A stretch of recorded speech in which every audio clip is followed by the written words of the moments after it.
Okay, so in this example it says t is a complex number shown in the figure below. So notice we have a coordinate grid here below. It says which of the following points could be negative it? So we're talking about complex numbers and we're talking about a coordinate grid. So remember, in order to write a complex number, you write it the following way, where you have a plus bi, where a is going to be your real part, and then bi, that's your imaginary part. So when you're graphing on a coordinate grid, your real part is going to be on the x-axis, okay? Your imaginary part will be on the y-axis. Okay, so let's look at this point t here, and let's try to write it as a complex number. Okay, so I'll say t, and then just looking at this, well, for the real part, it looks like I'm going over on the x-axis -2. So my real part here is going to be -2. Again, this is just an estimation.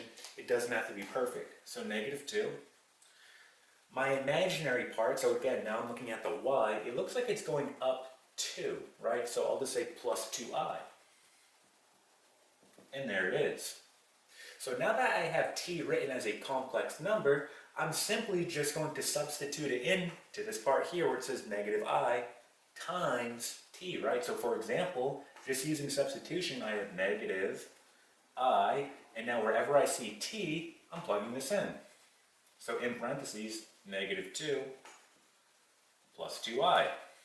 Okay, and then I just have to distribute my -i. So here I'm going to get 2i, right? -i times a -2, positive 2i. And then -i times a positive 2i, that's -2i squared. So remember, the square root of -1 is going to be equal to I. So if I square both sides, well, -1 is equal to I squared. So I squared is equal to -1, so I'm going to replace this with -1. So rewriting, I get 2i minus 2 times a -1, and then finally I get the following, I get 2i, right, plus 2, and then let's go ahead and just write it in the proper format where we have our real part first, followed by our imaginary part, so we have 2 plus 2i. Okay, so let's go ahead and kind of just box this in, right? And when we look at this, right, well, here's my real part, here's my imaginary part, so I'm going to go over 2 on the x, and then up 2i, right, on the y, and that puts me on point E.